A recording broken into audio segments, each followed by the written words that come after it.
भगवद गीता श्लोक का अनुवाद अध्याय 1 श्लोक 3। गीता श्लोक। श्री भगवानुवाच लोकेस्मिन् द्विविधा निष्ठा पुरा प्रोक्ता मया नघ ज्ञानयोगेन सांख्याना कर्मयोगेन योगिना। संस्कृत में व्याख्या। अत्र भगवानुवाच हे अनघ अर्जुन, अस्मिन् लोके मया पुरा द्विविधा निष्ठा प्रोक्ता आसीत्। तत्र सांख्याना तत्वदर्शिना ज्ञानप्रधानाना साधूना कृते ज्ञानयोगः निष्ठा निर्दिष्टः। अन्येषां तु योगिना यथाशक्ति कर्मणि प्रवृत्ताना साधकाना कृते कर्मयोगः निष्ठा उक्तः। एवं द्वौ एव मार्गौ मोक्षसाधनभूतौ भगवान् निरूपयति। ज्ञानयोगेन आत्मस्वरूपावगाहः, कर्मयोगेन च निष्काम कर्मसमर्पणं भवति। उभयोरपि अंतिम फलम आत्मसाक्षात्कार एव। अर्थात भगवान अर्जुनं प्रति कथयति यत् मोक्षसाधनभूत्योः द्वयोः निष्ठयोः एकं सांख्याना ज्ञानयोगः अन्य योगिना कर्मयोगः इति। हिंदी अर्थ। भगवान श्री कृष्ण अर्जुन से कहते हैं, हे निष्पाप अर्जुन, इस संसार में दो प्रकार की साधना निष्ठाएं मार्ग मैंने पहले कही हैं। एक ज्ञान योग, यह मार्ग उन लोगों के लिए है जो चिंतनशील, मननशील और आत्मज्ञान में रत होते हैं। इन्हें सांख्य या तत्वदर्शी कहा जाता है। ये संसारिक कर्मों से अलग होकर केवल ज्ञान के अभ्यास से परमात्मा की प्राप्ति करते हैं। दो कर्मयोग, यह मार्ग उन लोगों के लिए है जो संसार में रहकर अपने कर्तव्यों का पालन करते हैं, लेकिन वे कर्मों को फल की आसक्ति छोड़कर भगवान को समर्पित भाव से करते हैं। इन्हें योगी कहा जाता है। भगवान बताते हैं कि मोक्ष, जीवन का परम लक्ष्य प्राप्त करने के दो साधन हैं। एक है ज्ञान का मार्ग सन्यासियों के लिए, दूसरा है कर्म का मार्ग गृहस्थ और कर्मशील लोगों के लिए। दोनों मार्गों का अंतिम लक्ष्य आत्मसाक्षात्कार और ईश्वर की प्राप्ति ही है। शब्दार्थ।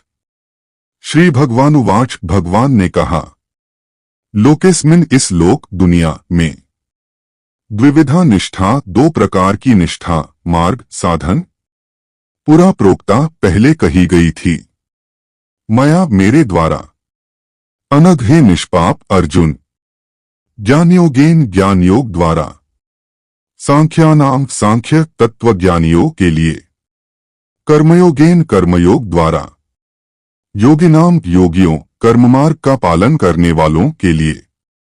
भगवान कहते हैं, शब्दार्थ के आधार पर, हे अर्जुन, अनघ निष्पाप, इस संसार में दो प्रकार की निष्ठाएं साधना मार्ग मैंने पहले बताई हैं। एक ज्ञानयोगेन सांख्यानाम, जो सांख्य हैं अर्थात तत्वज्ञानी और मननशील साधक, उनके लिए ज्ञानयोग का मार्ग है। वे संसारिक कर्मों को छोड़कर केवल आत्मज्ञान द्वारा मुक्ति प्राप्त करना चाहते हैं। दो कर्मयोगेन योगिनाम, और जो योगी हैं अर्थात कर्म करते हुए साधना करने वाले, उनके लिए कर्मयोग का मार्ग है। वे अपने कर्तव्य कर्म करते हैं, लेकिन उन्हें ईश्वर को समर्पित करते हैं और फल की आसक्ति से रहित रहते हैं। इस प्रकार ज्ञानयोग और कर्मयोग दोनों मार्ग भगवान द्वारा बताए गए हैं। दोनों का अंतिम लक्ष्य एक ही है, मोक्ष और आत्म साक्षात्कार। भावार्थ। भगवान श्री कृष्ण कहते हैं, हे निष्पाप अर्जुन, इस लोक में दो प्रकार की साधन निष्ठाएं मार्ग मैंने पूर्व में कही हैं। एक ज्ञानयोग, जो सांख्य या तत्वज्ञानी पुरुषों के लिए है। दो कर्मयोग, जो कर्मयोगियों साधारण जनों के लिए है।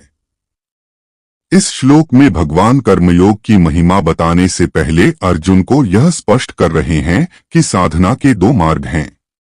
ज्ञान योग, गहन चिंतन और आत्मज्ञान का मार्ग मुख्यतः सन्यासियों के लिए।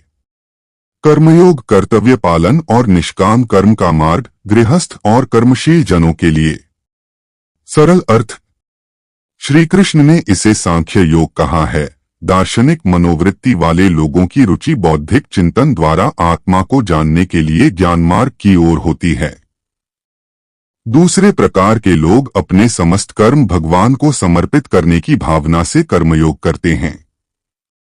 पिछले श्लोक में किए गए वर्णन के अनुसार श्री कृष्ण इसे बुद्धि योग भी कहते हैं। ऐसी पद्धति द्वारा कार्य करने से अंतःकरण की शुद्धि होती है और शुद्ध अंतःकरण में स्वाभाविक रूप से ज्ञान प्रकट होता है। अतः यह मार्ग परम लक्ष्य की प्राप्ति की ओर प्रवृत्त करता है।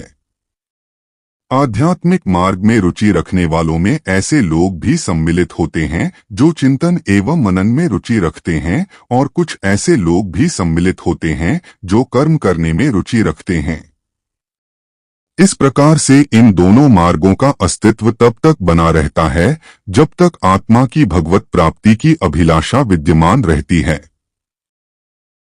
श्री कृष्ण इन दोनों पद्धतियों का अनुसरण करने वालों का उल्लेख करते हैं क्योंकि उनका संदेश सभी प्रकार की मनोवृत्ति और रुचि रखने वाले लोगों के कल्याण के लिए है। संक्षेप में इस श्लोक गीता 3:3 का अर्थ इस प्रकार है। भगवान श्री कृष्ण कहते हैं कि इस संसार में मैंने 2 साधना मार्ग बताए हैं, एक ज्ञान योग तत्वज्ञानी सांख्य लोगों के लिए, 2 कर्मयोग कर्मशील योगियों के लिए। दोनों का लक्ष्य मोक्ष बटा आत्म साक्षात्कार ही है। जय श्री कृष्ण, जय श्री कृष्ण, कृष्ण कृष्ण, जय श्री कृष्ण।